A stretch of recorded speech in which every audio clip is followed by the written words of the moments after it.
then don't do that.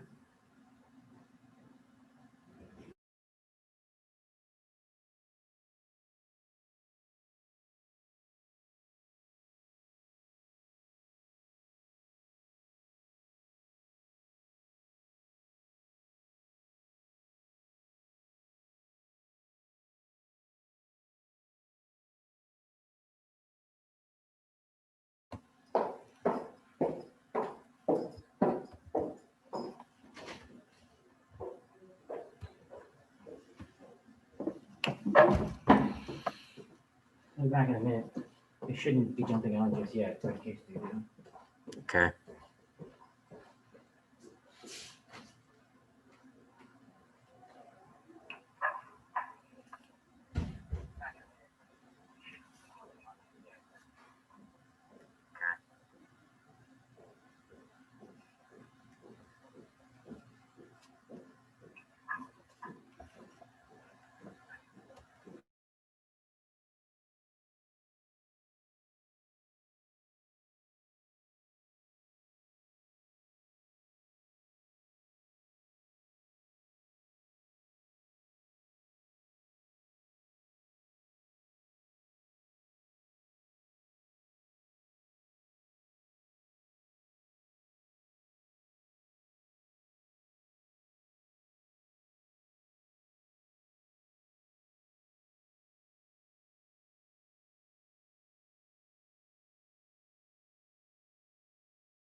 Oh.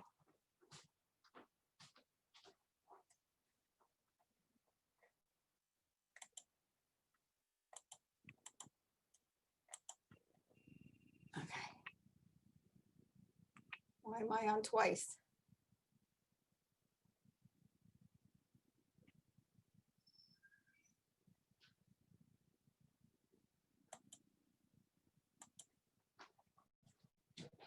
I put my stuff away. Fine. Oh, okay. Okay, hello. Good evening. How are you? Oh, okay. Why am I twice? Because we're on as you. Oh, okay. Opens. Okay, hello. But it's Okay. just two of us right now. Oh, okay. Okay, but I see, a blank, okay. Okay. Let's see. The order is going to be, I'm going to be the first speaker. I'll make an opening statement. And then I'm going to introduce Sharon Steinhorn, who's the moderator. And she will introduce the candidates and start the program, which are 2-minute openings, 1 minute for the questions. There's no prepared questions like there were in Saturday. some. There'll be about 10 questions. Everybody gets to answer them. They have 1 minute each. Hopefully there are no rebuttals. I left it up to her. I told her, I said, if the question is, what do you think about something? There's no rebuttal because you can't. Can't say, no, that's not what you think. Exactly. And then at the end, after like the 10 questions or so, 11 questions, it'll be 2-minute closing. And then she'll have like closing remarks. Okay. And you could probably say to her, do you want, like say good night or goodbye or. That's what I figured. That was going to be the same close they had last time. Yeah, what was that? She said, thank you all, everyone, for coming and watching. This has been a presentation of League of Women Voters. This is an important civic duty. Certain, the normal things. Okay, that- well, we'll see what she says and we'll find out what she says. Now, I'm the timekeeper, so I have, Right, the yellow and the red. yes. So, and I'll just do, and I'll have my little stopwatch and I will for 30 seconds and then for the. Yep, so and we have the I recording. will be we have the doing recording that set to roll. after I give my talk during the thing. And we have the recording button ready to roll when it's Good. necessary. Okay, yeah, sounds good. We're not recording you yet, don't worry. No, okay, that's fine. And you received my, Patricia's like, is fit to be tied with this Zoom people because there's no reason why my account should be not working for up to whatever hours we want it to work. That's correct, but But just in case, I figured this way, we're not like, oh my God, what do we do now? We just, worst case scenario, we'll just hit start again and we'll pick back up from where we left off, just like we did on Saturday. okay, But we're keeping an eyeball on it. okay. Your account didn't say basic, it said licensed. So I have every expectation it's going to work just fine. Right, okay, good. Oh, terrific, good. I hate elections. I hate this stuff. I know, I just like, oh God. Sorry, pal. And I'm in here, and I'm in this. I don't mind being the moderator. I mean, I've done that. I do a couple of those every year, and that isn't so terrible. But the organizing it No, and it's the tough. worry about, Your organization does a noble thing. yeah. That's true. Anything that's worth doing sometimes can be hard. So good for you. Thank you, and thank you very much. You need to send Patricia your address so we can send you a check. Yeah, I did already. Oh, you did already? Okay, Yes, ma'am. good. And you told her how much you put out for the other thing last week? Yeah, we worked it out. Okay. So, gosh. Glad to do my civic duty, if you will.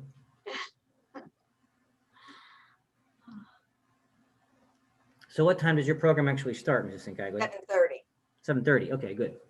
So, and I said to the candidates, you need to be on before, no later than 7:15, because I want to make sure that in the background, there's no campaign signs or other things like that, Right. that their name is correct, that it's not, Kingsley 2020 or something like that. Or you my know. opponent's an idiot.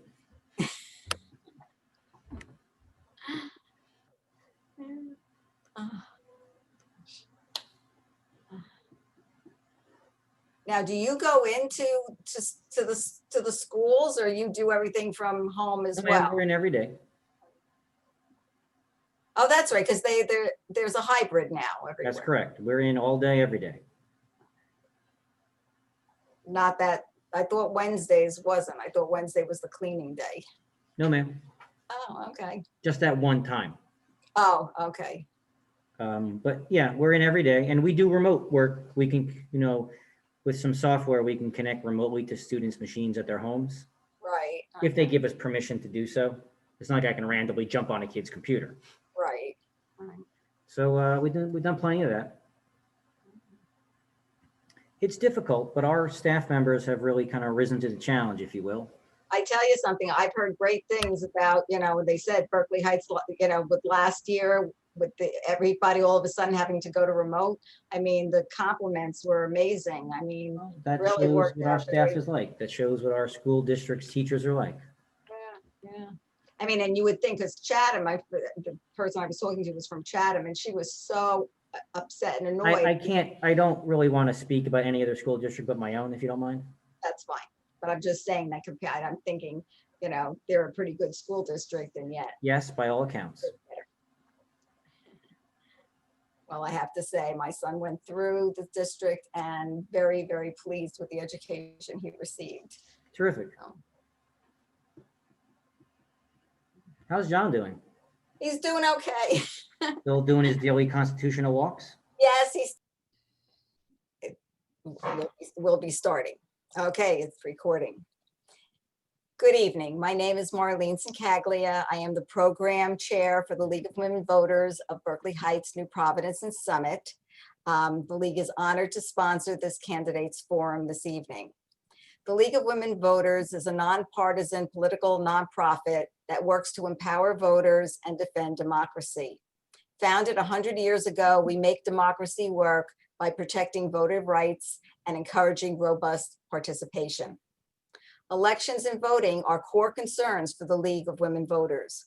Leagues are committed to providing fact-based information about issues and positions candidates take on those issues to help the voters make their own decisions and participate in the electoral process. The League of Women Voters never supports or opposes candidates for office or political parties. Any use of the League's name or footage from the forum in campaign materials, literature, or advertising of any kind, including but not limited to internet, cable, radio, or television, has not been authorized by the League of Women Voters. Any rebroadcast of this forum must be in its entirety, and no portion of the forum can be used in campaign advertising. I am now pleased to introduce the forum moderator, Sharon Steinhorn, a member of the Western Monmouth County League of Women Voters. Thank you, Marlene. Good evening, everyone. Tonight, we will be meeting with candidates for the Berkeley Heights Township Council. There will be 4 candidates on your ballot vying for 2 positions, and they are here to meet you virtually, of course, and to tell you why they're running and to respond to your questions. So first, let me introduce your candidates, and to the candidates, when you hear your name, just give a wave. First, let's meet Jean Kingsley. Jean? Hello. And Susan Pogue. Hi, everybody. Good evening. Brett Sayer. Hello, Hello. everyone. And Jeff Varneren. Good evening. Thanks for Good watching. evening. Each candidate, the candidates have agreed to the following format. Each candidate has a 2-minute opening statement, and the order of speaking has been randomly selected prior to going online tonight. Each candidate will have the opportunity to answer each question, although they do have the opportunity to pass if they choose. Each reply must be no longer than 1 minute. And we have a timekeeper that will hold up a yellow card. Show us our yellow, thank you. And that tells the candidates that they have 30 seconds left. And when they see the red card, that means time is up. Please end your sentence. And that's the time, that's the red card. Questions that I'll be answering tonight have been submitted ahead of time by you, the residents, and chosen for tonight by a team of League members. And they chose the questions to avoid duplication, to offer a variety of topics, and to avoid any questions that are of a personal nature or not in the purview of the office that you are all running for. And we will not be taking any questions from the audience tonight. And finally, each candidate will have a 2-minute closing statement, and we will call on them in alphabetical order. So let's get started. We have a lot of questions.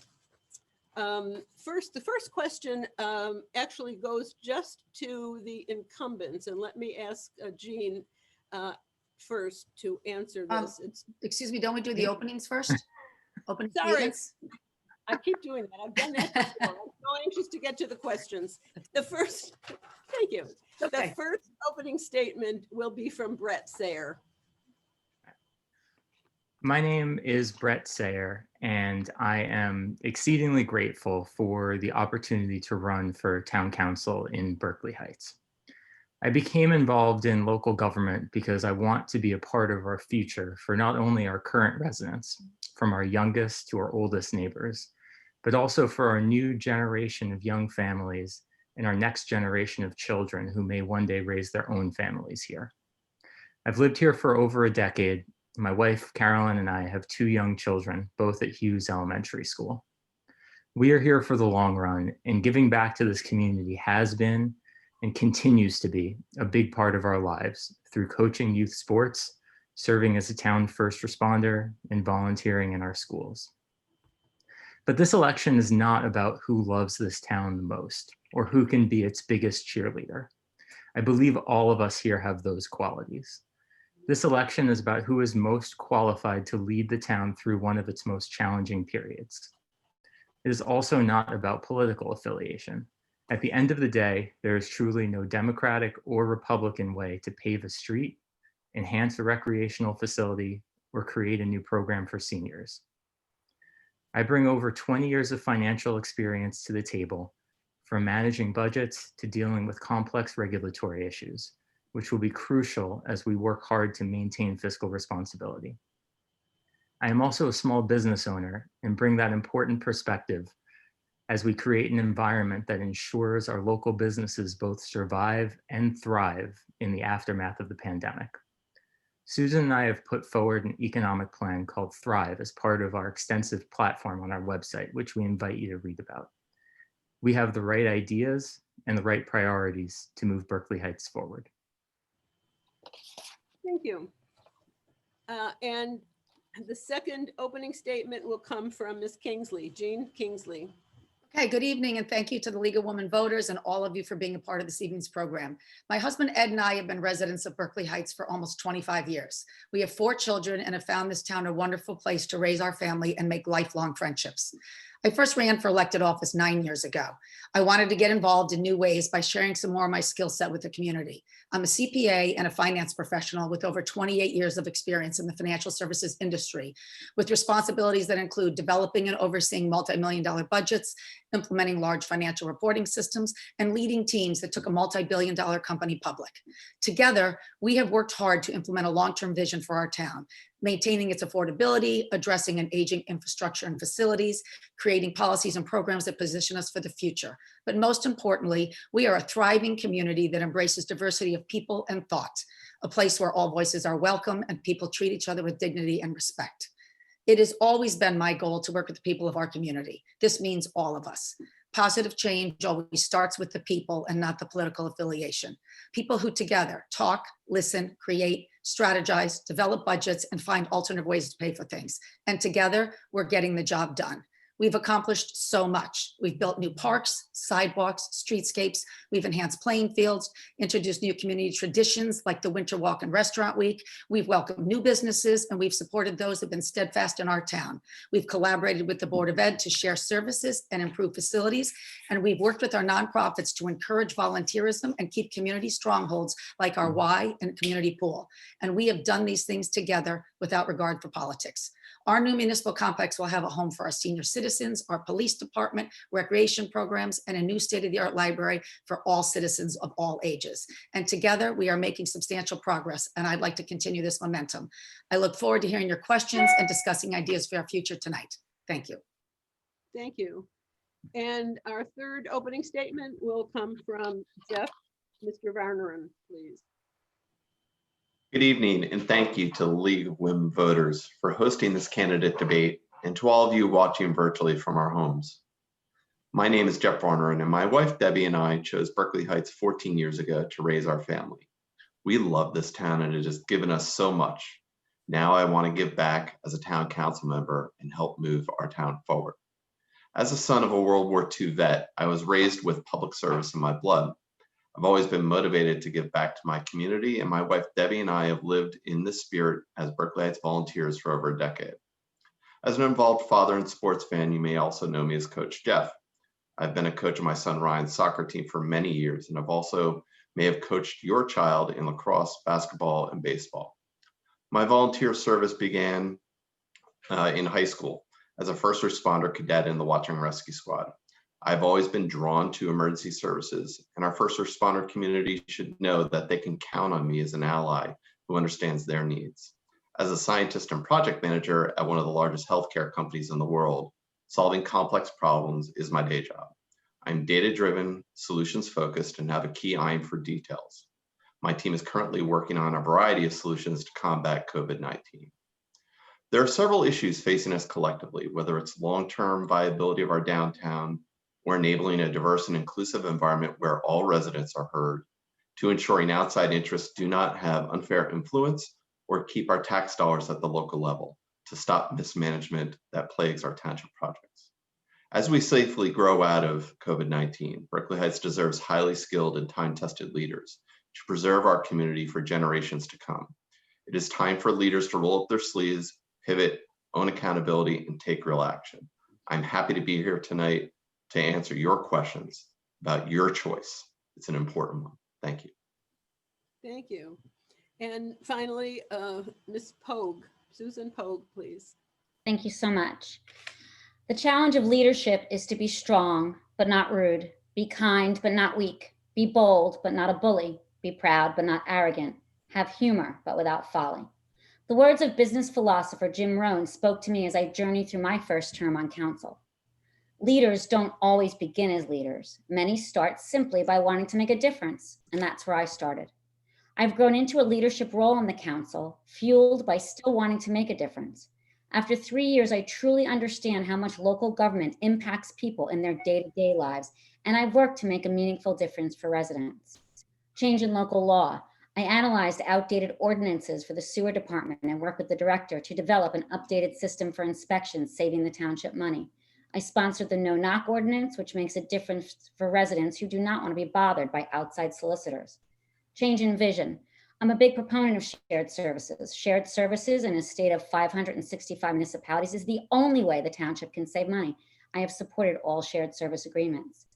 Change in government structure. I created the Volunteer-Led Grants Committee, which seeks and has successfully received funds to enhance the livability of our community and won the Municipal Innovation Award. Our three-pronged approach is focused on seniors, historical preservation, and infrastructure. Change in long-term vision. As a member of the planning board, I've had the opportunity to participate in shaping the future of our town. I support the Connell rezoning as a fantastic opportunity to help Berkeley Heights recover from the pandemic. One thing this public health crisis has shown us is we need to be creative in our decisions and adapt. This project would bring additional tax revenue to the township, as well as amenities for all residents. Darwin said it's not the strongest nor the smartest of the species that survive, but the ones most adaptable to change. This was so evident during the past 7 months as the pandemic encapsulated our world. Those that reframe, redefine, and adapt thrive. I am ready for the challenges we face and look forward to overcoming them as a community. Thank you. And now it's time for the questions. The first question is actually first to the incumbents and then to the challengers. So here we go. A major role of the town council is to manage municipal property taxes, limiting expenses while providing and maintaining quality services. For the incumbents, Jean and Susan, what have you done to responsibly manage our property taxes? Please detail your role in analyzing and reducing both the town's general annual budget and specifically what actions you've taken to review and adjust the municipal complex budget budget. Okay, you want me to go first? That's a lot to answer in a minute, but I'll do my best. Okay, Jane first. Yeah. So managing the budget is probably the number one job of any elected official. And with my finance background, it is the area of governing that I've spent the most time on. Specifically in 2020, the minute that we had COVID hit, I was in the administrator's office starting to look over our budget to see where we could find ideas and areas to cut. A municipal budget is kind of like a family budget. You have to ask every department to give up, look at it, give up, see what they can cut. And that's what we did.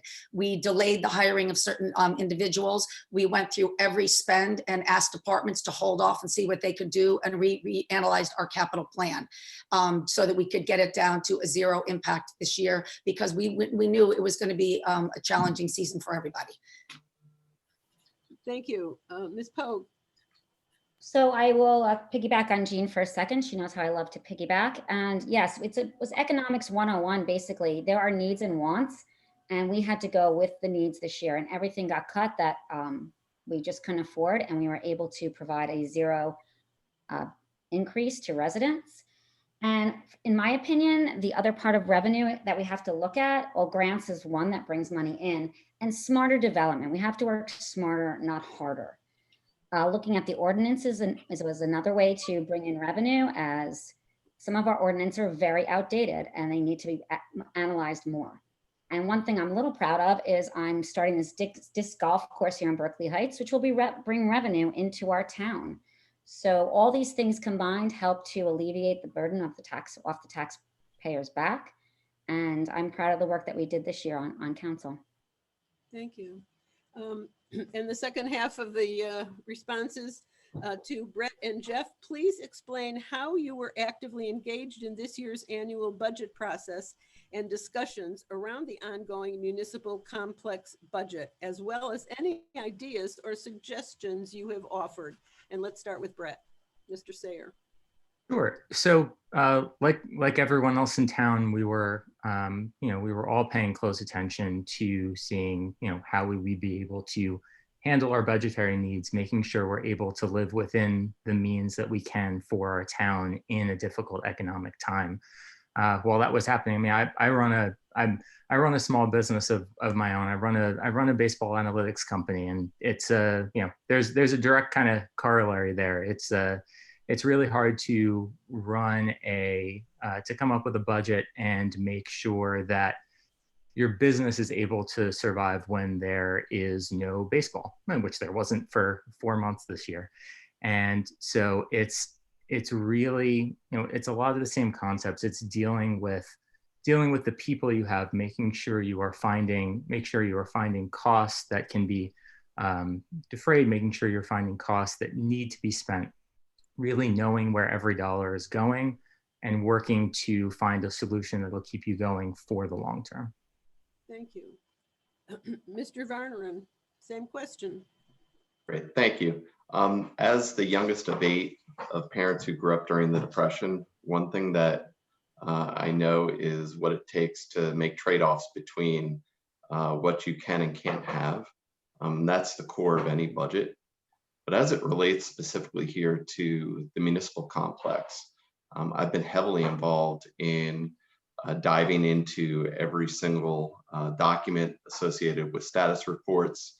I've been participating in the municipal township council meetings, and I've been also participating in the budget hearing. I've offered my personal assistance, and I've also offered solutions. Lastly, I think we need to take our grants committee much wider, looking at state and federal levels.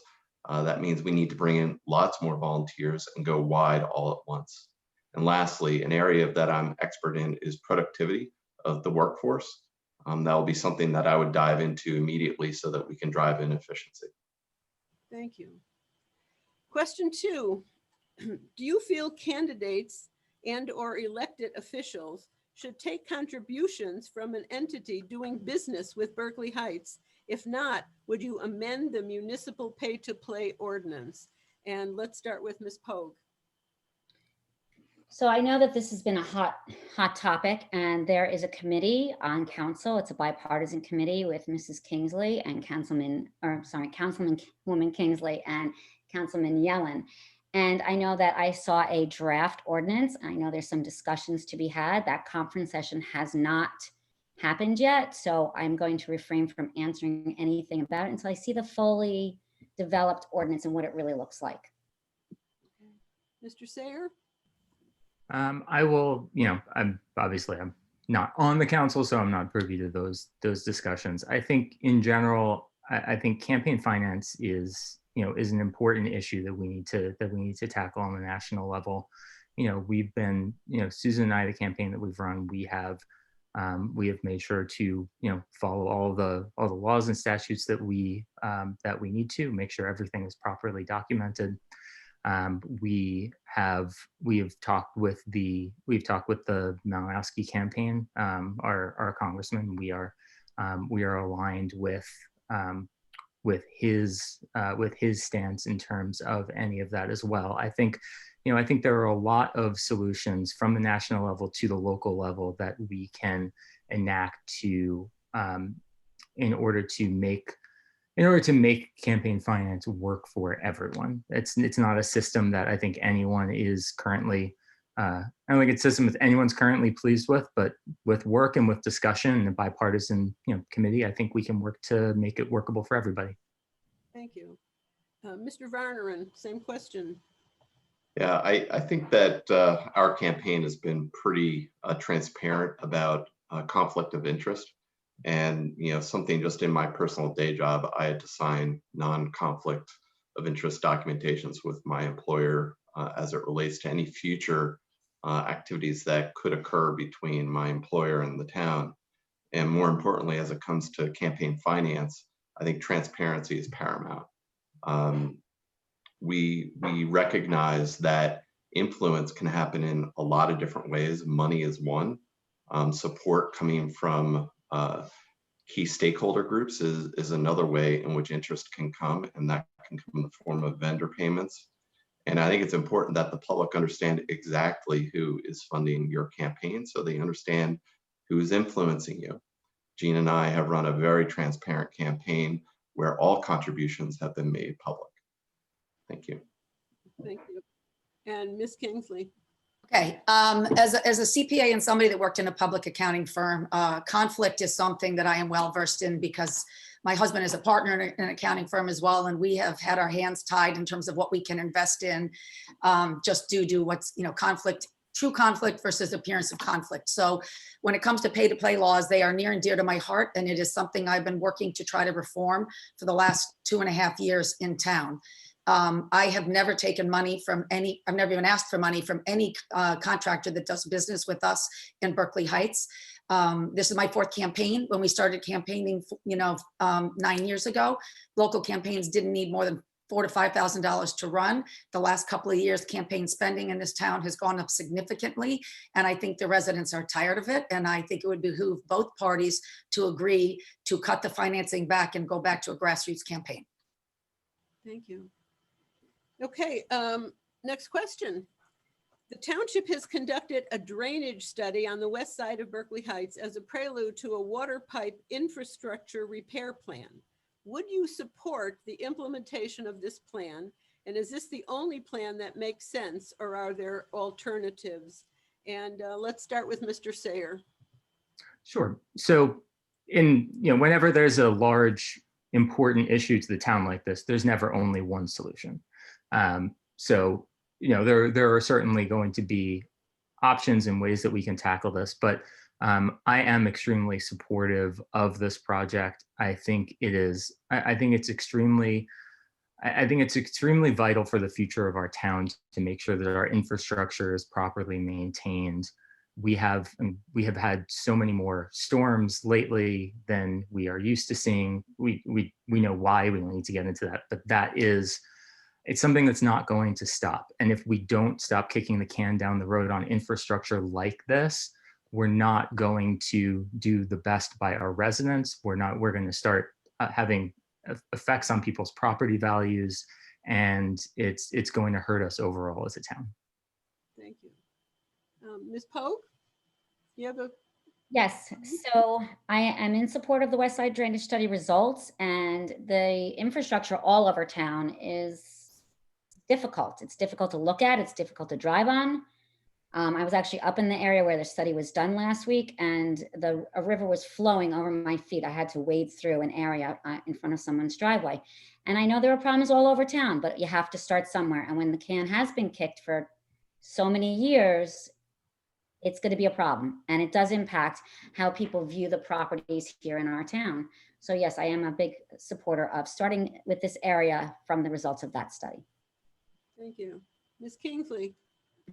Okay, back in 2018, I fought hard to make sure that we put a drainage study actually into our capital budget, because I have been concerned about the water runoff and the drainage problems that we are experiencing all over town.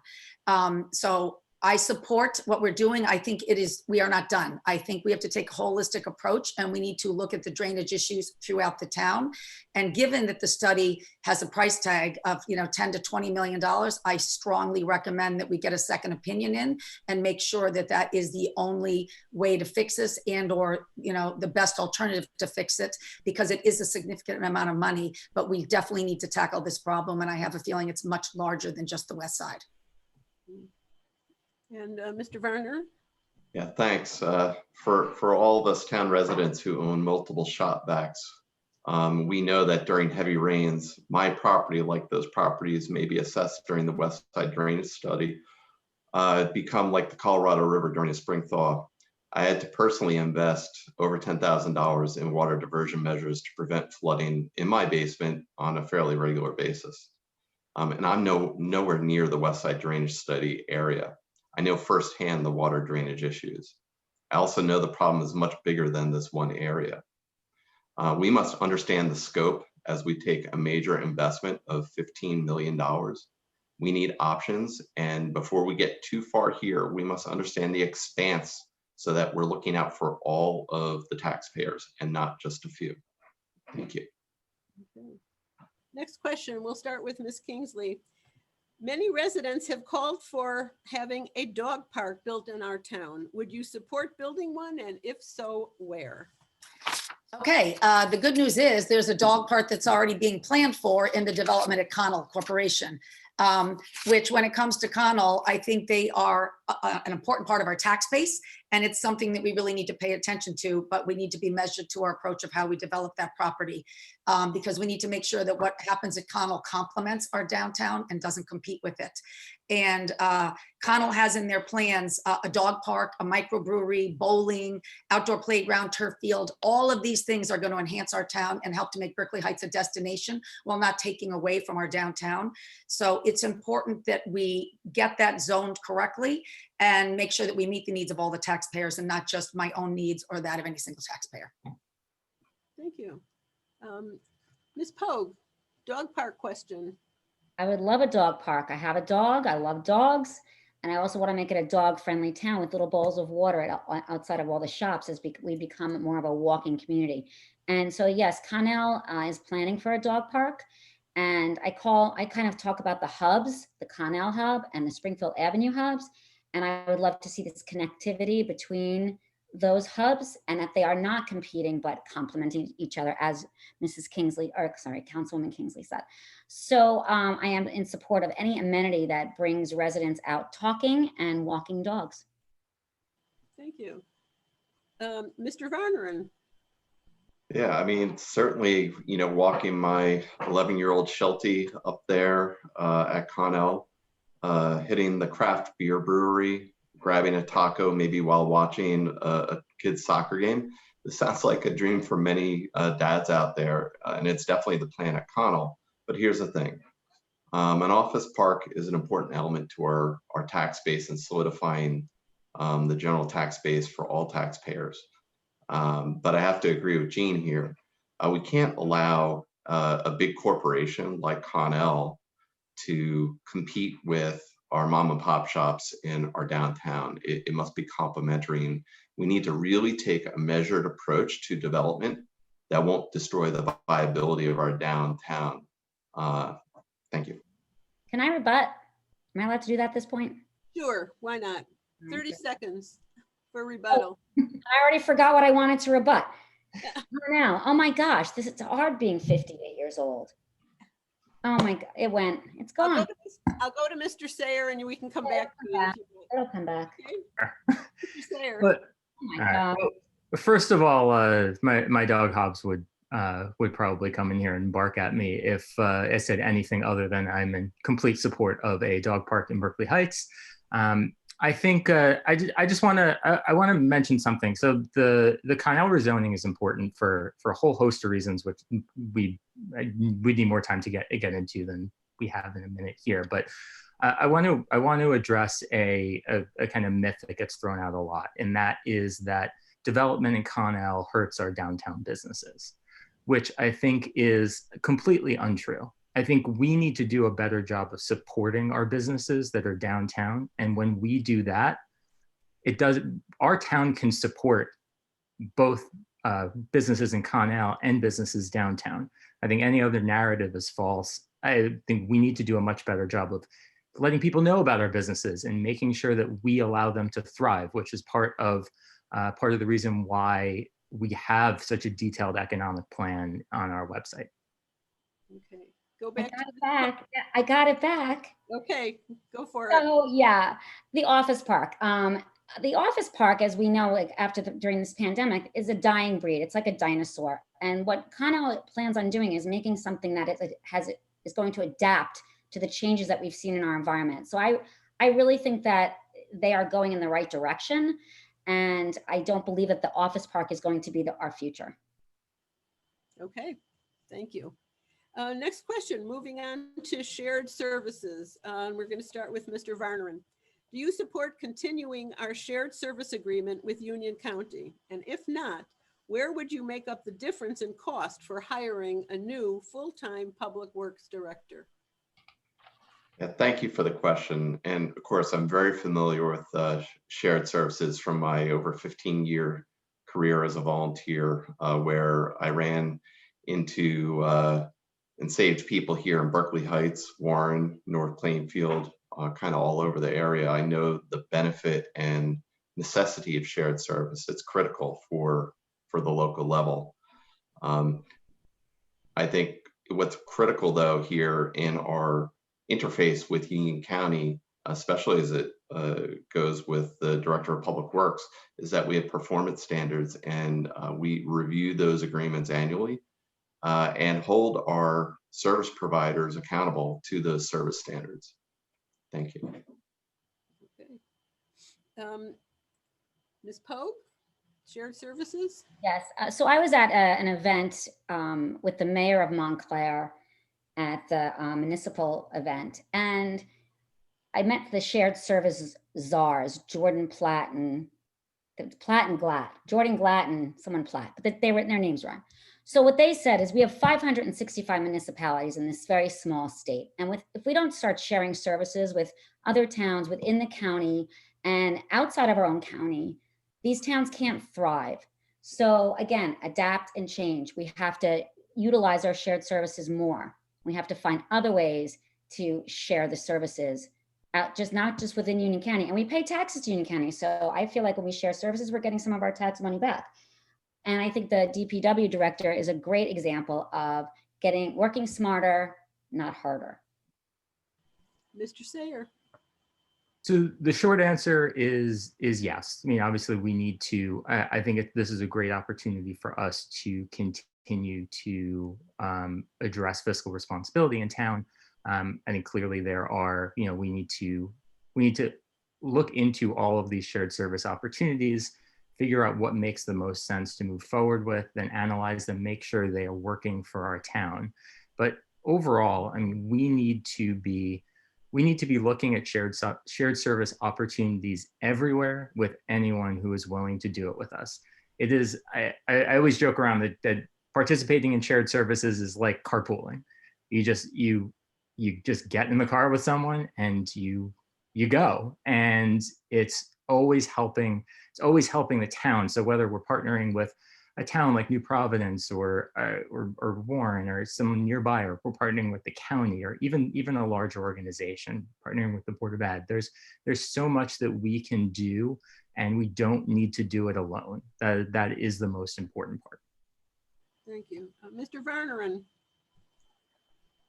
So I already It's my turn, I think. answered the question. No, I'm going around and just kind of random. But you started with Jeff, and I'm the only person that didn't answer the question yet. Oh, I'm sorry. I'm happy to answer it again. You know what? I was looking into the next question. Go ahead. Okay, yeah, I am a huge proponent of shared services. We have continually looked for them. 56 cents of our tax dollar goes to the Board of Ed, 23 cents goes to the Union County. So in my opinion, those are the places we should be looking to first. And we have added some shared services with the Board of Ed. They are something you have to look at and make sure that you in fact are getting a savings and you're getting quality services. 7 years ago, we looked at dispatch as an option to potentially outsource that to either the county or New Providence. After substantial analysis 6 years ago, the economics of it did not work and we chose to keep it here. But now this year, due to the cost of technology, we looked at it again and things have changed and we signed an agreement with Union County and we have outsourced it. So you continually have to evaluate your needs and look at the cost benefit and make sure that we in fact are getting value and a savings for the taxpayer. Thank you.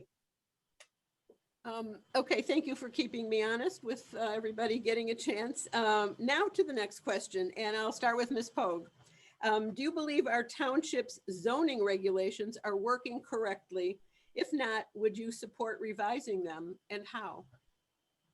Great question. So as a member of the planning board, and I'm also on the master plan subcommittee, I have had meetings with our town planner. And he was looking at our zoning and he says, your zoning is all over the place. It's out of whack. And that is something that needs to be analyzed. And part of the reason our town looks a little bit like it looks, it's a little patchwork. And so there needs to be an overhaul of the zoning. Thank you. Okay, Mr. Sayer? Yeah, so we definitely need to open up the zoning ordinances that we have, take a look and see what really makes sense for Berkeley Heights for the next generation and the generation after. This is what worked in 1990 does not work in 2020. If you wanted to open up a Blockbuster Video right now, it probably work really well, but those aren't coming back. So we need to figure out how to make our downtown work from a zoning perspective so that it is easier for businesses to come in, easier for businesses to stay in. Part of the way we think we can do that is we want to increase what we are able to provide from a committee standpoint in helping businesses get to planning board, which is going to be a really important thing because that will save time and businesses coming in. It will make their tracks easier to be able to get open. And the more they're open, the more successful they are, the more revenue we can get as a town. Okay, thank you. Ms. Kingsley? Yeah. Yes, and when it comes to zoning, we have two, there's the planning board and there's the zoning board, and both boards deal with different aspects of applications. And one of the things that led me to want to run in the first place was the fact that our downtown was such a hodgepodge and appeared to have inconsistent standards. And I spent a lot of time with the Downtown Beautification Committee working on Article 19, which is in fact those things that regulate the zoning that happens in our downtown district. That got modified 2.5 years ago and strengthened. And that is what has allowed us, as we've done these 5 complexes that are up for redevelopment right now, to have consistency within how they will be designed and help to make a better walkability, streetscape, and feel for the town. I agree, you continually need to look at zoning and you need to look at your master plan and update it, and then the key thing is it needs to be enforced, because it's great if it's on paper, but if somebody's not actually enforcing that plan, then it's really not that useful. Okay, thank you. And Mr. Varneren, zoning. Yeah, 14 years ago when my family moved to this community, we were looking at a community that was not congested, that had children riding their bikes, few traffic hazards. With cancellation of sports last spring, I think we've seen a real balloon of our children on their bikes more, riding around town. And we need a measured approach to ensuring that our zoning is appropriate so that our children are safe, but also that we follow on here and ensure that there is appropriate code enforcement, not just with our businesses, but also with our residences, And at the end of the day, we want this place to be a family-friendly location where families come together to meet each other. Thank you. Okay. That's a good lead into the next question. I'm going to change it up a little. I'm going to ask the question, and then whoever wants to answer it first, raise your hand. Okay, we'll do it that way. What steps should Berkeley Heights take to become a more inclusive and welcoming community to individuals and families of all races, ethnicities, income level, gender identity? What does success look like? Ms. Pope, real quick, yeah. I was quick. Yeah, this is a big passion of mine. I've done workshops within the township and at school on teaching prejudice reduction. So our mayor, Devani, put in a committee called the Truth, Racial Healing and Transformation Committee, and it has stakeholders from all over the town. And the biggest piece about inclusion is education. We have to educate our residents to understand we all carry bias. It's called implicit bias, and we all carry it, and you have to understand your bias so you can move forward and heal as a community. Who wants to go next? I'm taking you back. Ms. Kingsley, saw your hand. Yeah, I am on the committee for truth, racial inclusion. And we've had a diversity council that has been in Berkeley Heights for, I think, the last 5 years, which I've been extremely supportive of. And I think what's important is engagement and community engagement, because we are, I think, a welcoming community. And I just think we have to do things to get more people engaged and to know about it so that they feel more comfortable. I mean, the key is, listen, learn, and get people engaged. And we just have to continue to host and attend more of these type of events so that people realize what a wonderful town Berkeley Heights really is. And okay, Mr. Sayer. I think, I think both Councilwoman Pogan and Councilwoman Kingsley make really good points here. I think ultimately diversity and inclusion starts with conversation. And that is the best way you can really discuss it openly and honestly. And that means different things for different people. And I think we need to understand that some people are more comfortable talking in a larger group setting. Some people are more comfortable talking in a smaller setting. To be really inclusive, it has to come from everywhere in our town and everywhere in our government. And this is part of the reason why I'm pledging that if I'm elected, I'm starting an open office hours program where I will meet regularly with residents to get their input on what we can do better as a town. Because there are these larger forums where people can speak up, but we need more intimate forums where people can talk and really feel like they're being heard. Thank you. And Mr. Varneren. Yeah, thank you for the question. So I attended my first march to learn, and that was here in town, a march that was created by our youth. And I listened and I learned a lot. But what I have to say here is that it goes well beyond just attending a march and listening at that march, because you have to take real action and further listen into the community. At work, I've started a discussion with my team around understanding unconscious bias. We hold monthly meetings now and are leveraging a book club to help educate each other in this area. But we must continue to remain vigilant to be listening to all parties and not just a few, because it will take everybody locking arms and moving forward together to get through this. Thank you. And can I just do a quick add-on to that?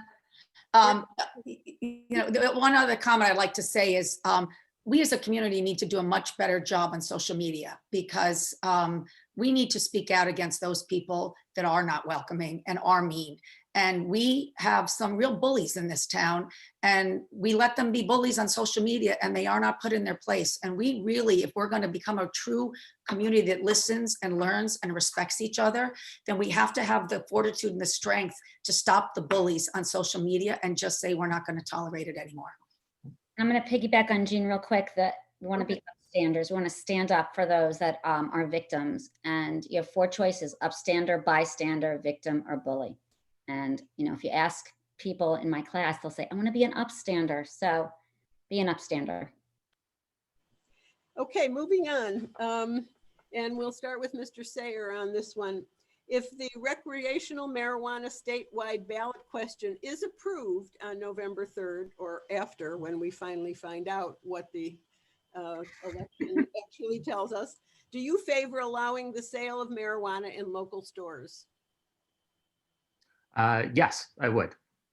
So I think if that passes and that is the will of the people, you know, I ultimately believe that government is the will of the people. So when you put something like that on a ballot in referendum and people want it, that is what we should be doing as either a country or a state or a municipality. So yes, if that gets voted up, then I would support that. Thank you. Mr. Varneren. Yeah, 3 years ago, I got a phone call while I was on the sideline coaching a soccer field, and my 24-year-old nephew had overdosed and died. His gateway drug was marijuana. And for me, this is a safety issue. I would not want this in my downtown. I wouldn't want our children near it. And this is just not the place for it. Thank you. Okay. Ms. Poe? It's interesting you say the gateway drug, because I was at a talk and someone said to me, do you know what the gateway drug is? And I thought marijuana. And I was told, no, it's cigarettes, because it's the first time in your young life that you do something that you know is bad for you and you do it anyway. So cigarettes are actually more of a gateway to other drug use.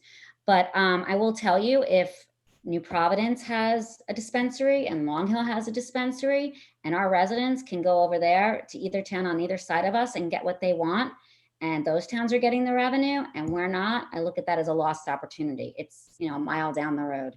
So I would support it if it is the will of the people. Thank you. And Ms. Kingsley? Okay, I think that I want to see how the vote happens and how the vote works locally in Berkeley Heights, because a lot of people are in favor of it, and then they say, but not in my town. I've seen firsthand the impact of juuling. We had some issues in my family with one of our children, and I've seen the impact on teenagers and adults.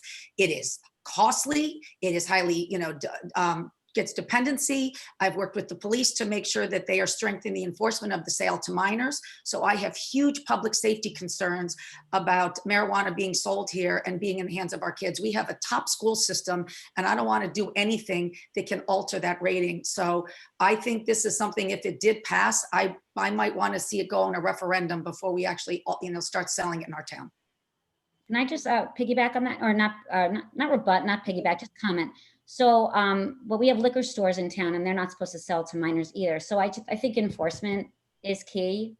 So that's just the other comment I want to add. But the only other thing I'll add to that is you can get tested for DWI and they can figure out that you've been drinking. Right now, there's no test for marijuana in your system and it alters your state. So I get back to a safety issue. And I think we have to really think about this before we actually sell it in our town.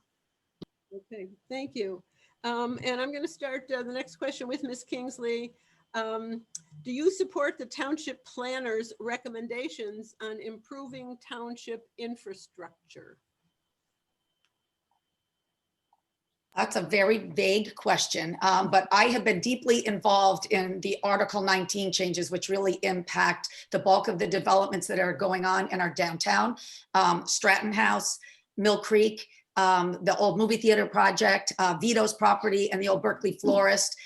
Because I'm on the Downtown Beautification Committee, and for years I served on the planning board, I have been intimately involved in reviewing and commenting on all of those plans and making sure that they adhered to the standards that are in Article 19. Because the key is we want these buildings to fit the feel of this town.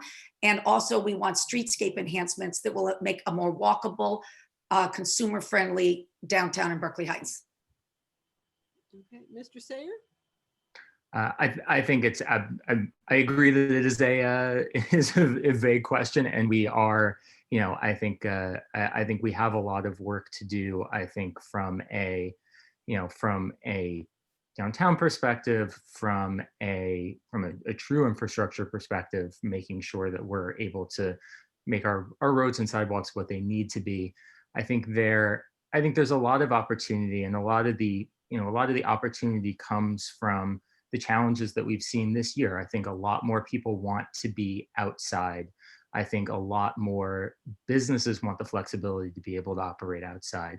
I think we just need to do a good job of listening to what people in the town want and making sure we're responsibly building to make sure this town is what people want it to be, and make sure people feel some sort of ownership in what the future of this town is going to look like. Thank you. Mr. Varner? Yeah, I think we need to provide folks options. Development really starts with a master plan that needs to be done in accordance with the key stakeholders, which is going to be a combination of residents, but also our business and civic association, if we're going to make really this downtown thing work in the downtown feel.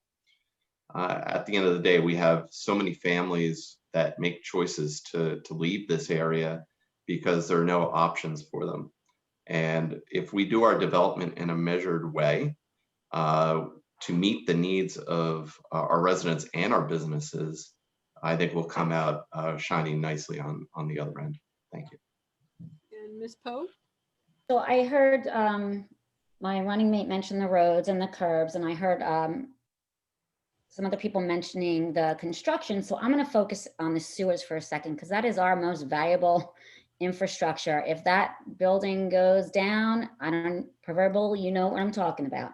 So that can has also kind of been kicked down the road, and that infrastructure is really in a sticky situation, and it needs a lot of thought and money that needs to go into making sure it runs, because if our sewers go down, I'm going to go ... So that's an area of concern. Okay. Let us move on. We're getting close to the last couple of questions. What ideas do you have to increase revenue that doesn't come from raising our property taxes? Please be specific. And let's start with Mr. Varner. Thanks for this. And I mean, again, it goes back to understanding where all the paths for revenue come in. And I think I've already mentioned some of this already. We need to absolutely triple, quadruple, quintuple down on our grants committee so that we're going after grants, not just for one part of our government, but supporting all aspects like recreation, as well as infrastructure. Additionally, we need a line-by-line review to assess our fee schedule and ensure that we're leveraging appropriate benchmarks so that we are in alignment with our peer communities, and our peer communities are not just those that are next to us. And lastly, but more importantly, we need to look at how we are looking at fee schedules with parking in our train station. And between those three, I think we should have a good path. Thank you. Thank you. Ms. Pogue. So I'm going to challenge Mr. Varner to join the grants committee, because we just lost a valuable member. So I would love to double, triple down on the grants committee. However, I'm short some members right now. So I'm opening the door for you to come join us. Be more than happy to. That'd be great. We're a totally volunteer committee, and we got a little bit of a late start because the first year I wanted to do the grants committee, I was told that I could not. So I got a little bit of a late start on that grants committee. The fee schedule, I agree with you, and it is being analyzed and looked at. And I think the biggest thing, we have to support our local businesses, because when our local businesses do well, Berkeley Heights does well, and that brings in revenue. Another way to bring in revenue is to support the Connell rezoning. Thank you. Ms. Kingsley, tax increase revenue. without raising taxes? Okay, yeah, so there's a very, our options to raise, revenue are limited, but most of them come from fees. So the most important thing we can do is continually be reassessing our fees, whether it's for sewage hookup, the construction department, the building department, field usage, liquor licenses, or any type of other specialty things that we can, monetize, whether it be municipal land that's no longer in use, or any of those likes. And they constantly have to be looked at and updated, and making sure that we are maintaining and covering the cost to actually run the departments, so that we at least are not burdening the taxpayers that don't use those services. Okay, and Mr. Sayer? I think we're all in agreement the fees are an issue. I think that's been covered. I want to jump back in on the local business side of this, because when you put more effort and focus on your local businesses, you do two things. One, you can increase your revenue, and two, you can do it in a way that every resident feels. So there's having a healthy and vibrant group of businesses, whether they're downtown or in the Connell section after there's rezoning done, we will feel that as a community. And that is extremely important. We need to get businesses here. We need to attract them. We need to keep them. But we also need to make sure that we're being responsible about how we are supporting our businesses and making sure they all are able to put the right foot forward. Okay. Can I just add something quickly on that topic?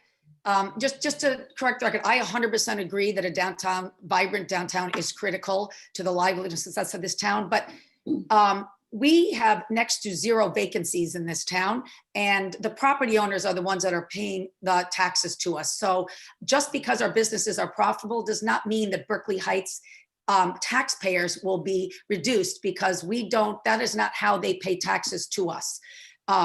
So I agree on a very vibrant downtown, but that is not necessarily impacting what our tax base would be or what the tax revenues would be. Can I just jump back in on that? Go ahead.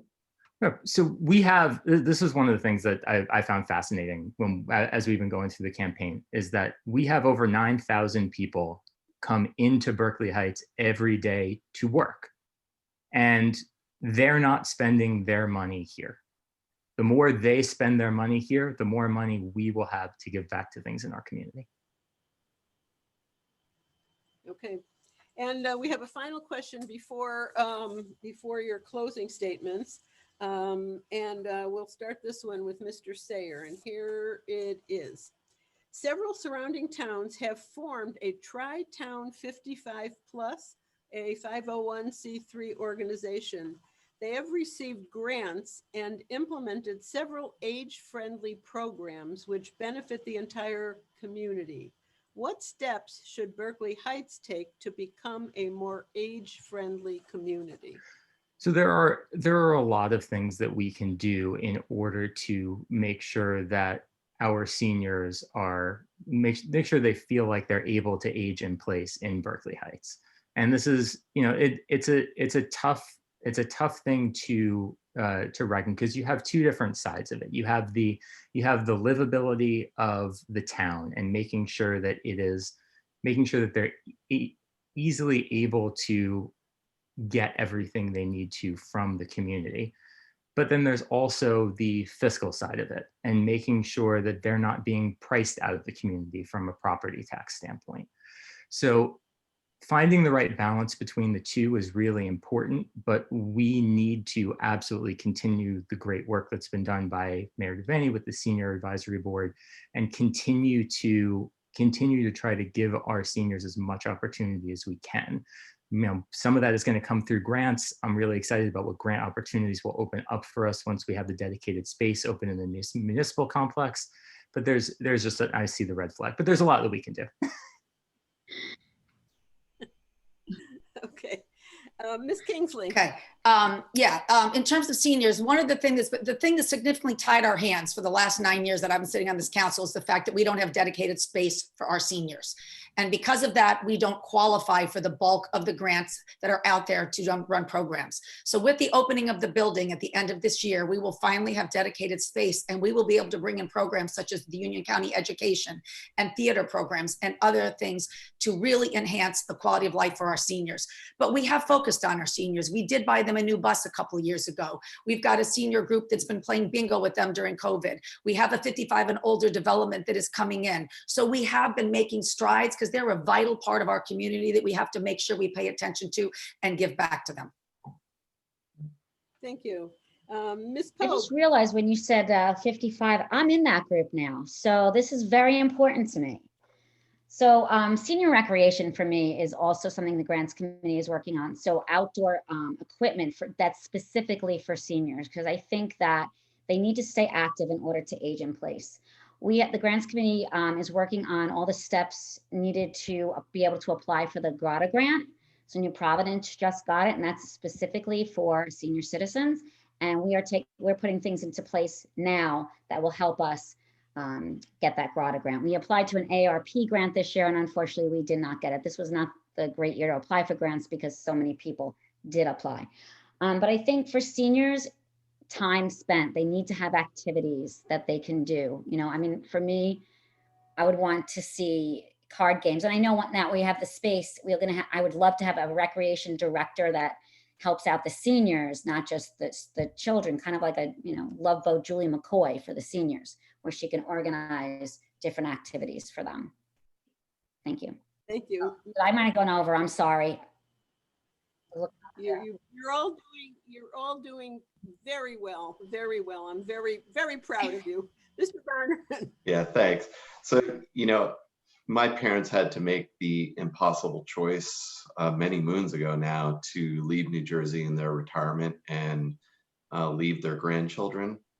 I think it's a really impossible situation for seniors who don't have the means as they had when they were working. So we need options for families here. And that starts with housing. And I'm so pleased to see that there are now going to be opportunities for seniors to remain in town, where parents can have their elderly parents near them to engage with their grandchildren. I think we need to really, really double down here and also help our aging seniors with tax freezing info sessions. For those who have the appropriate income and age, they can freeze their taxes, and this can then help them stay locally. Thank you. Thank you. Okay, very interesting questions. Kudos to the people who sent in questions and to the league members who screened them and put them together. And so now it's time for closing, and you each have 2 minutes, and we are going to go in alphabetical order, but just to switch it up a little, I know that the end of the alphabet in school never got to go first. So Mr. Varner, and let's start with you. Yes, I was always last. So thank you to the league for sponsoring this debate, and to all of you in our virtual audience. Events like this are an important part of our election process, and I'm happy to have the opportunity like this to answer your questions. I pride myself on being a hard worker and a problem solver, but most importantly, in getting things done. I was raised with a very strong community service mindset, and I promise to listen to all perspectives when faced with any decision for our town, as I have learned to do in my career. The success of the council will be based on the skills and talents of the people in those seats. I have almost 30 years of experience solving complex problems as a scientist. My approach has always been to focus on simple, fit-for-purpose solutions that make sense to help make our limited tax dollars go a long way. I want only the best for Berkeley Heights and to ensure that we make it a place that everyone can call home for generations to come. We can achieve this by being open to diverse perspectives, common sense solutions that emerge from simple dialogue. I am proud to be running with Councilwoman Jean Kingsley, who has dedicated herself to serving Berkeley Heights for many years. Jean's countless accomplishments, acknowledged, and strategic thinking are crucial to the success of the community. Berkeley Heights is my family's home. I've never been more inspired to serve. we are going to need to think big and work together to manage the complex issues that are developing during these very trying times. I am running to bring a fresh perspective and a new expertise to Town Council. I am proud to be a member of this team, and I'm asking you to vote in support of Jean and myself. Thank you. Thank you. Mr. Sayer, Brett Sayer, next up for closing statement. First of all, I'd like to thank the League of Women Voters for hosting this debate and the residents who participated by sending in questions. It is crucial for the voters in Berkeley Heights to know where our candidates stand on the important issues.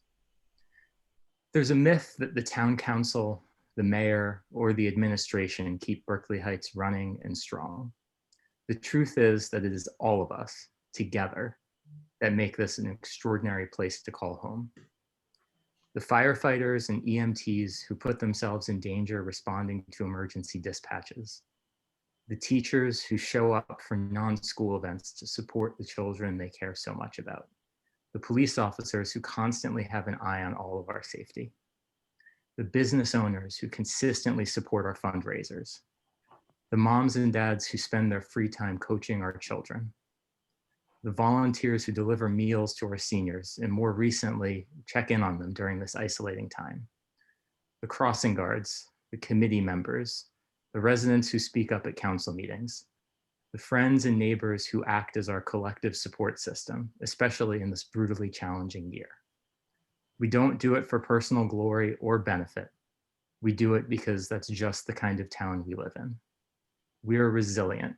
We have good ideas. We believe in each other.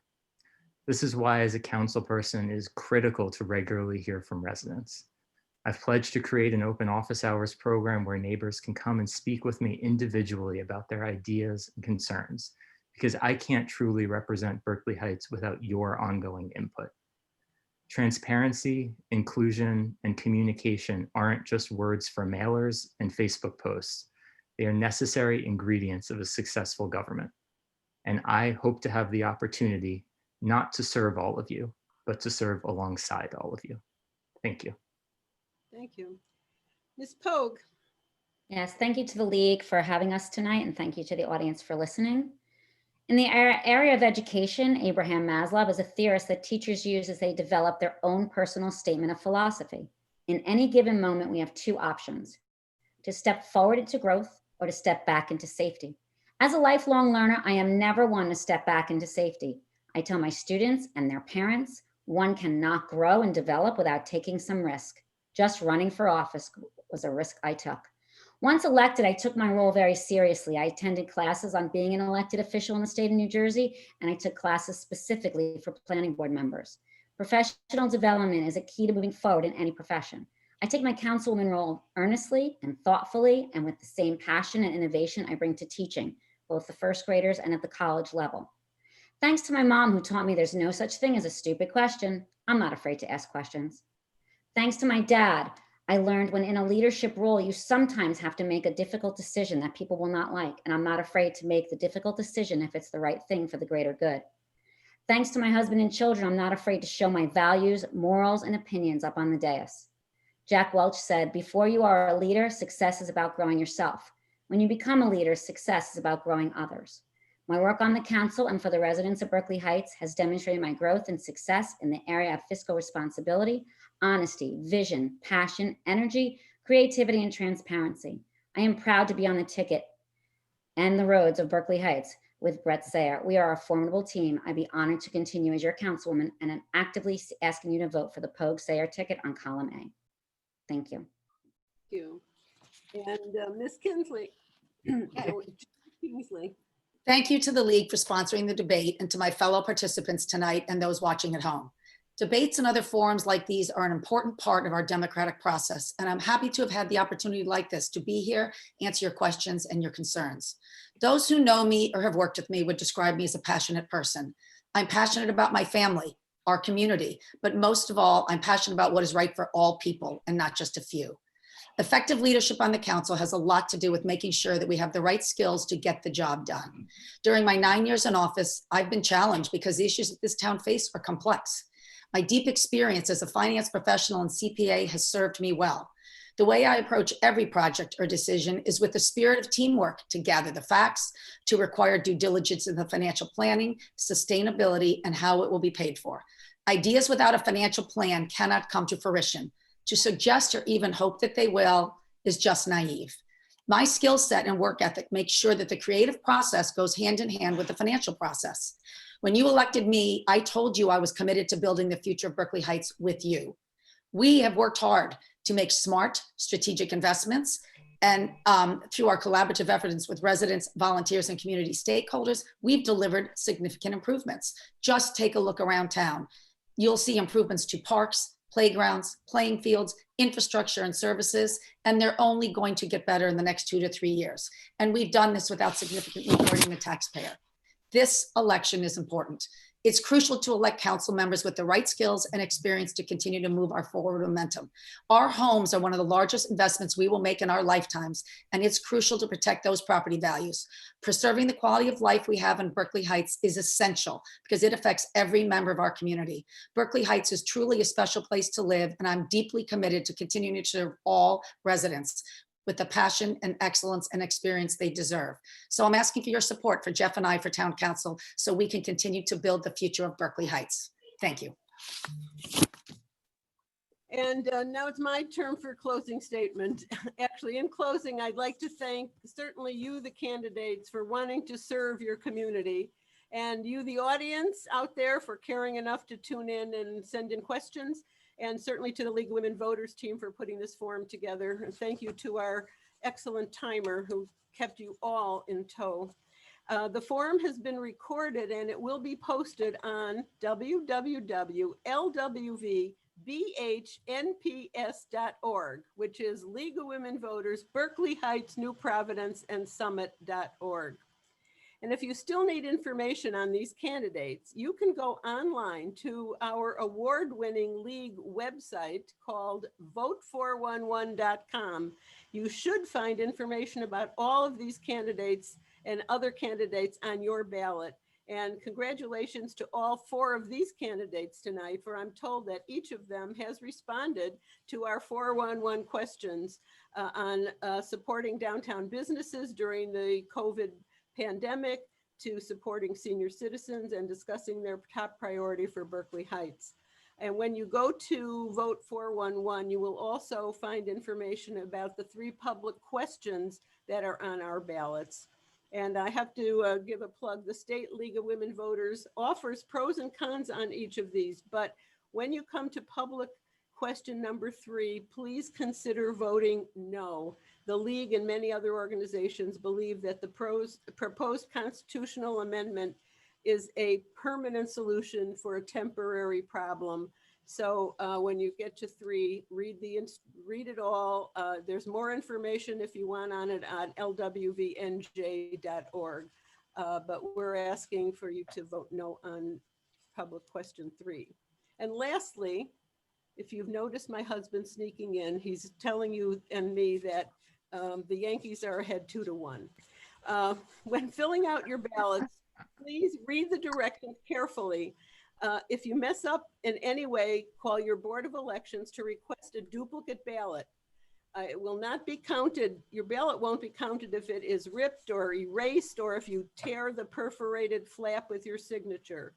So please vote early, either by drop box, and I believe there are 22 drop boxes in Union County, either by US mail, go to your Board of Elections directly, or in person on November 3rd. Just know that at your polling place on November 3rd, you will only be able to vote by provisional paper ballot, unless you're just delivering your own filled out ballot that came to you. And be patient when we're all waiting for the final election results to be determined. It takes time to properly, safely, accurately certify and tally the ballots. So thank you again. Stay safe and good night. Good night, everybody. Thank you. Thank you. Good night. Are we off? Are We're we off. on? Thank you all. You did a great job. Exactly. Well, you know, fist elbow pump this year. We can pretend to give high fives. We're not in danger of touching each other. Thank you. Good night, everyone.